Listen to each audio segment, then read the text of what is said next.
Hello students, এই ভিডিওটিতে আমরা এবিটি এর ফিজিক্যাল সায়েন্সের 642 নম্বর পেজে যে কোশ্চেনটি আছে সেটি নিয়ে আলোচনা করব।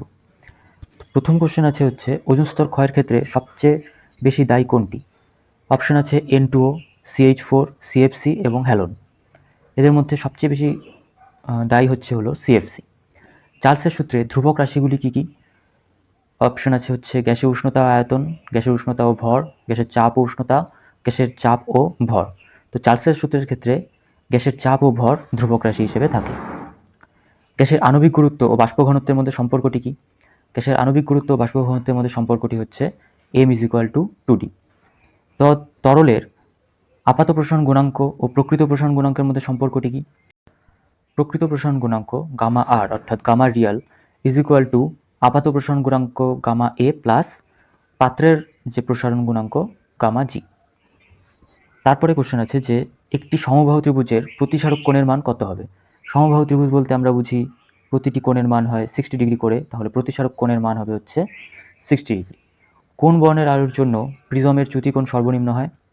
লাল বর্ণের আলোর জন্য, কারণ যে আলোকরশ্মিগুলো এসে পড়ে তার মধ্যে প্রতিসরণের পর সবচেয়ে কম চ্যুতি হয় লাল বর্ণের আলোর, আর সবচেয়ে বেশি চ্যুতি হয় হচ্ছে বেগুনি বর্ণের আলো। ঠিক আছে, তার এরপরে যে কোশ্চেনটা আছে 1 ওয়াট কত জুল?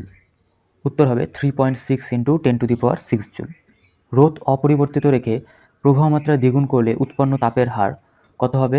4 গুণ হবে। অর্থাৎ জুলের সূত্রানুসারে আমরা জানি H = I²RT।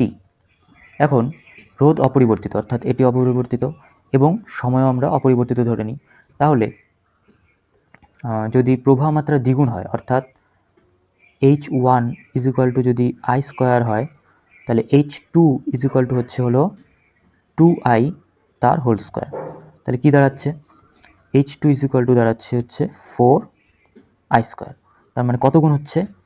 আমাদের প্রবাহ মাত্রা হলো 4 গুণ।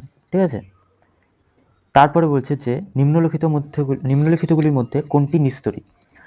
অপশানে দেওয়া আছে আলফা, বিটা, গামা নাকি কোনোটিই না। এদের মধ্যে উত্তর হবে হলো গামা। নিচের কোন মৌলটির আকার ক্ষুদ্রতম? অপশনে দেওয়া আছে হচ্ছে লিথিয়াম, বেরিলিয়াম, সোডিয়াম, ম্যাগনেসিয়াম। এবার এটাকে যদি আমরা দেখি পর্যায় সারণীতে গ্রুপ 1 আর গ্রুপ 2 পাশাপাশি থাকলে এখানে থাকে হচ্ছে লিথিয়াম, তার নিচে থাকে হচ্ছে সোডিয়াম, বেরিলিয়াম থাকে হচ্ছে এই পাশে, তার নিচে থাকে হচ্ছে ম্যাগনেসিয়াম। এবার উপর থেকে নিচে গেলে আকার বড় হয়, আর বাঁ থেকে ডানে পর্যায় বরাবর গেলে হচ্ছে আকার ছোট হয়। তাহলে এই দুটোর মধ্যে সোডিয়াম বড়, এই দুটোর মধ্যে হচ্ছে ম্যাগনেসিয়াম বড়। আবার লিথিয়াম ও বেরিলিয়ামের মধ্যে লিথিয়াম হচ্ছে বড়, তার মানে বেরিলিয়াম হলো সবচেয়ে ছোট। এবার হচ্ছে কোশ্চেন যে নিম্নলিখিতগুলির মধ্যে কোনটিতে ত্রিবন্ধন আছে? অপশন আছে হচ্ছে CH4, CO2, N2 নাকি C2H4। এটির মধ্যে N2 একমাত্র যার ত্রিবন্ধন আছে, N ট্রিপল বন্ড N। 12 নম্বর কোশ্চেন আছে কপার তড়িৎদ্বার ব্যবহার করে কপার সালফেট দ্রবণের তড়িৎ বিশ্লেষণ করলে দ্রবণে কপার 2+ এর গাঢ়ত্ব কি হয়? পরিবর্তন হয় না, নাকি হ্রাস পায়, নাকি প্রথমে বৃদ্ধি পায় পরে হ্রাস পায়, নাকি কোনোটিই নয়? এটি হবে পরিবর্তন হয় না। 13 নম্বর কোশ্চেন লাইকার অ্যামোনিয়ার দ্রবণে অ্যামোনিয়ার শতকরা পরিমাণ কত থাকে? 25%, 30%, 35% নাকি 40%? উত্তর হবে 25%। তড়িৎ রাসায়নিক শ্রেণীতে উপরের দিকে থাকা ধাতুগুলির নিষ্কাশনের পদ্ধতি কি? উপরের দিকে থাকা ধাতুগুলির পদ্ধতি হলো তড়িৎ বিজারণ পদ্ধতি। এদের মধ্যে কোনটি অ্যালডিহাইডের কার্যকরী গ্রুপ? OH, CHO, COOH নাকি C ডবল বন্ড O? হবে হচ্ছে CHO। এক কথায় উত্তরের যে কোশ্চেনগুলি আছে সেগুলি হচ্ছে বায়ুমণ্ডলের কোন স্তরে কৃত্রিম উপগ্রহ আবর্তন করে? এটি হবে হচ্ছে এক্সোস্ফিয়ার। সর্বাধিক তাপন মূল্যের জ্বালানির নাম কি? সর্বাধিক তাপন মূল্য হচ্ছে হাইড্রোজেন গ্যাস। ফারেনহাইট স্কেলে পরম শূন্য উষ্ণতার মান কত? -459.67 ডিগ্রি ফারেনহাইট। বয়লের সূত্রে চাপ আয়তন লেখচিত্রের প্রকৃতি কিরূপ? একটি সমপরাবৃত্ত। চাপ আয়তন লেখচিত্রটি এরকম দেখতে হয়, PV। তারপরে এর অথবা কোশ্চেন আছে আদর্শ গ্যাসের অণুগুলির মধ্যে আকর্ষণ বলের মান কত? আদর্শ গ্যাসের অণুগুলির মধ্যে আকর্ষণ বলের মান 0 বা নগণ্য ধরা হয়। দৈর্ঘ্য প্রসারণ গুণাঙ্কের একক দৈর্ঘ্যের এককের উপর নির্ভর করে কি? দৈর্ঘ্য প্রসারণ গুণাঙ্কের একক দৈর্ঘ্যের এককের উপর নির্ভর করে না। এর একক হলো কেলভিন ইনভার্স বা ডিগ্রি সেলসিয়াস ইনভার্স, যা শুধুমাত্র উষ্ণতার এককের উপর নির্ভর করে। উষ্ণতা বৃদ্ধিতে প্রসারণ নগণ্য হয় এমন একটি ধাতুর নাম কি? এমন একটি ধাতু হলো, যদিও এটাকে ধাতু বলা ভুল হবে, কারণ এটি হচ্ছে ইনভার্ট ধাতু সংকর বা কনস্ট্যান্ট। আর যদি শুধুমাত্র ধাতুই বলতে হয় তাহলে বলতে পারি আমরা টাংস্টেনকে, যার সংকেত হচ্ছে ডাব্লিউ। গাড়ির হেডলাইটে কোন ধরনের গোলীয় দর্পণ ব্যবহার করা হয়? অবতল দর্পণ ব্যবহার করা হয়। নিকটবদ্ধ দৃষ্টিতে বা হ্রস্ব দৃষ্টিতে কোন ধরনের লেন্স ব্যবহৃত হয়? সেক্ষেত্রে ব্যবহার করতে হয় অবতল লেন্স। এমন একটি পদার্থের উদাহরণ দাও যার চাপ বাড়লে রোধ কমে। এমন একটি পদার্থ হলো জার্মেনিয়াম বা সিলিকন। আর অথবা কোশ্চেন আছে, তাপমাত্রা বাড়ালে সিলিকনের রোধ বাড়ে না কমে? উত্তর হবে হচ্ছে কমে।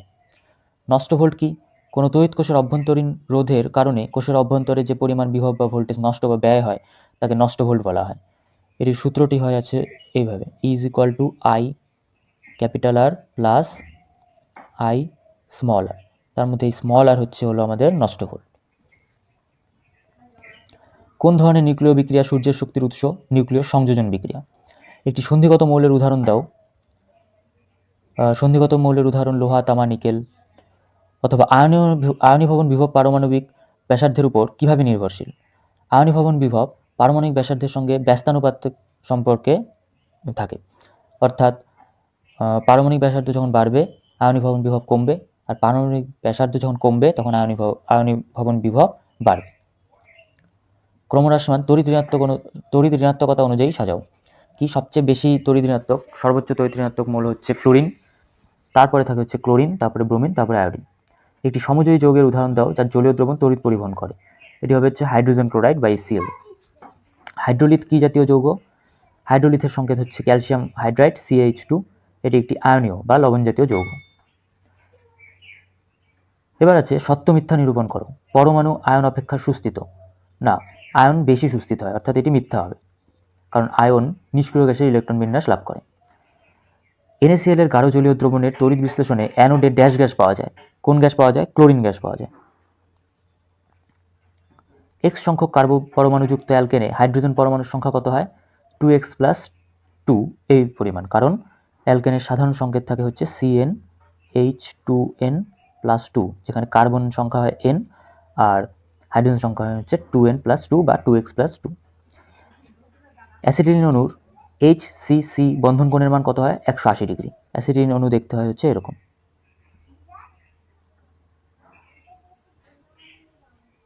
নেসলার বিকারক সংকেত কি? K2HgI4 KOH। Oil of vitriol H2SO4 কে বলা হয়। ডুরালুমিন হবে ধাতু সংকর, আর গ্যালভানাইজেশন প্রসেসের জন্য জিঙ্ক ব্যবহার করা হয়, অর্থাৎ জিঙ্কের প্রলেপ। ভিডিওটি এখানেই শেষ হচ্ছে। যদি ভিডিওটি ভালো লাগে তাহলে লাইক করে দিও আর চ্যানেলটি সাবস্ক্রাইব করে দিও। আর মাধ্যমিক সামনে এসে পড়েছে, তো ভালো মতো পড়াশোনা করো।